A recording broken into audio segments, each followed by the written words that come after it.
I know Kevin Hart did it first, y'all, would laugh at my pain, but that's not funny.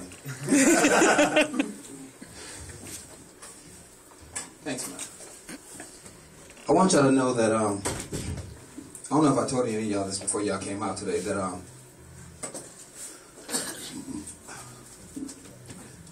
my mom passed away. Ooh. Yeah. It's messed up that I used that joke. That was like back in 2002. You know?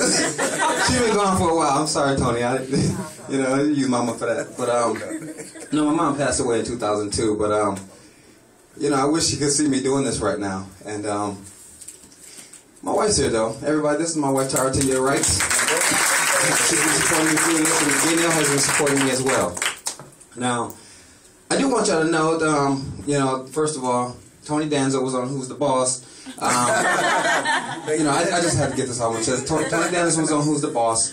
However, the next time you make a reference, say Cheech Marin, say, his brother, whoever he was. I mean, he didn't have a career after the show. It's just, if you're going to talk to Mexican, you talk to them the way they need to be talked to. And when you talk to white people, you do the same thing. I'm going to tell you, I grew up wanting to be Hispanic. So Cheech Marin, what's my other brother name? I can't even think of my brother's name. Tell me the Mexican dude that, look, here, I'm going to turn to them. Tell me the Mexican dude with all the stand-ups. There's one, the other one. But George Lopez, he got a show.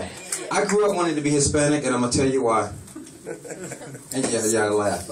No, I'm serious. I grew up wanting to be Hispanic because all the Hispanic men that I knew, whether they were ugly or good looking, they had pretty girlfriends. So I always thought to myself, one day I'm going to be Hispanic. And I thought there was a time limit on this mess. But as soon as I was old enough to recognize that color don't leave, I was a little pissed. So once they told me I was stuck with it, I was, that whole hope for the black president thing was like, okay, one day I'm going to be there. I'm going to tell you this story that I told a couple of shows ago because it's been bothering me lately. And that's about masturbation. Now, I told this joke, and it's just a joke. Please don't talk to me about this at work, because it's a mistake. But my son is 14 years old now, and I remember when he was like 3 months, 4 months, my wife going through postpartum and all this other stuff, and she was like, baby, every time I came from work, it was one thing after another. I can't put him to sleep. I don't know why he won't go to sleep. What do you do? How do you get him to sleep? I said, well, it's funny you asked. I said, because when me and the baby can't go to sleep, I just jerk both of us off and we fall right out. Now, I tell y'all that story to tell you this. My son is 14 years old now. I live in a one-bedroom apartment. They just moved out here back in August, and I think he masturbated. And it's kind of bothering me because he stays in the bathroom longer than me now. And so, being the crazy father that I am, like I said, I told him, I said, son, you think I'm stupid. So the other day, I catch him. Now, mind you, he's been there for 10 minutes, so he should have already been on the toilet. So he hurry up and sit down. Yeah, so I come over and I sit right on the bathtub right next to him. I said, what are you doing? Nothing. You doing something? He said, no, nothing. You think I'm stupid? He said, no. What, you just gonna sit there? I said, I'm just gonna sit here. So he turns around and he gives me this prepaid cell phone that we bought. And I think he did it because he knew he had to give me something. But he wasn't gonna tell me that. So I felt bad about the whole thing because I was invading his space. But the way I say it is, if I can't get a nut tonight, you not either. So, now, again, I told y'all that I've said some bad, I've said some things over the years that have cost me some friends. I didn't know that I was going to have Asian people in the audience tonight. I got this Asian friend. Well, she's not my friend anymore after this joke. But one day I told her, I said, we were cool. But I told her, I said, I don't know. It's just I don't understand. I said, sometimes we don't see eye to eye. She didn't talk to me for 2 years. Now, mind you, I'm working at Olive Garden. She didn't talk to me for 2 years. She only talked to me enough that she had to. So one day I'm talking to this other girl, and I said, I don't know, she don't even talk to me no more. She said, well, why did she get mad? I mean, she still can see even though her eyes are slanted like that, right? I said, yeah, but only in widescreen. I was like, well, and again, I don't mean to say the stuff I do. I got this cousin, who now, mind you, he used to be married. But now he has a girlfriend. He went on this divorce and, you know, I mean, kind of lost his mind. Haven't seen him in years. So finally, he gets a new girlfriend. I just found out he's back in our hometown. And my cousin says, if you want to talk to him, you might want to hurry up. He's back in there for a limited time. He got to be back in California by Tuesday. His girlfriend is undergoing chemotherapy. I was like, damn. He just can't find a woman that want to stay with him, can he? Oh. You know? Yeah, I know. I know. It's messed up. You know, again, if you know anybody undergoing chemotherapy, I'm sorry. This stuff just be coming off the top of my head. I mean, I remember this one guy used to be, you know, in a wheelchair around our neighborhood. And I just see him riding. I mean, you know most of them, they're all strong right here. So one day, I saw this weirdest thing. I mean, I see this guy in his wheelchair, but he got a girlfriend now. And I'm like, again, I could barely get a woman growing up, and this man got a girlfriend. But the kicker was this. He was driving around on his wheelchair like this on the back of her motorized one. And I'm sitting there like... And the first thing that went through my mind was, she's a keeper, you know? Because the last thing I would like to see, like 2 years later down the line, him with his gloves on, pushing his wheelchair. And you know what I mean, because I'm a speed walker, I can see myself now just... You know what they say? What's that? You never know what you got till it's gone. You never know what you got till it's gone, man. So, but now let me tell y'all something. I worked at this restaurant for years, and I've said things to guests, and I've had another friend back home. She said, "I don't understand how you not get fired of the stuff that you say." So I turned around, and this one lady, she wanted cheese on her food. So I'm here, I'm giving her food. I'm giving her some cheese, and I'm grinding, and the mother was like, "That'll be enough, sir." Daughter said, "No, keep going, keep going." Mother said, "No, that'll be enough." Daughter said, "Mom, I love cheese."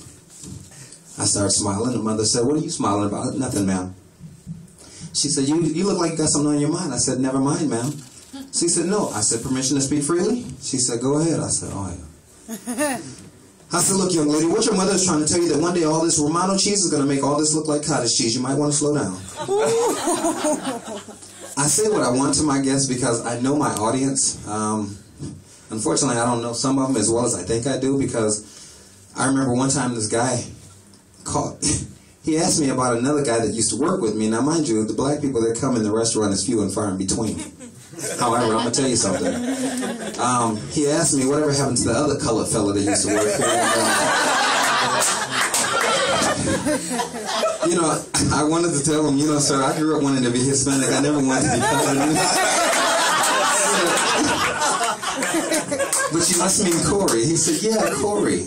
So I had to tell him that Corey moved on to future endeavors. But anyways, now, I told y'all that story to tell you this one. Okay. You know, being black, they say it's a blessing and a curse. Again, I don't really know because I don't really have many black friends. So, and I have like two, and I appreciate y'all coming in tonight. But, most, you know, I've been held up at gunpoint by a police officer before, and you know, mind you, I'm going out searching for a newspaper one morning, and I'm looking for this newspaper, and as I'm walking around the whole town, I have on my restaurant employee of the month jacket, no shirt. My shoes were pressed down in the back of my shoes, and mind you, I'm looking for a newspaper, and all of a sudden I saw this guy talking to a police officer, and as the cop stopped me, he held me up at gunpoint, and you know, I ain't never had a gun that shot at me in before, so I'm like, and so he said apparently the guy had just got robbed, and I fit the description of the guy who just robbed him. Now, mind you, I'm thinking to myself, who is this other brother walking around town dressed in an olive... Yeah, just in case this goes on YouTube, I might need my job back one day. But I was just thinking to myself, who is this guy that I look like? Now, I said that to say this. I've been confused for a lot of different people. If any of you know who Sam Cassell is, he used to play for the Milwaukee Bucks. And this is the ugly brother. Yeah. So anyway, I've been told that I look like Sam Cassell. I've also been told that I look like Cuba Gooding Jr., mostly by white people. It bothers me because I feel like...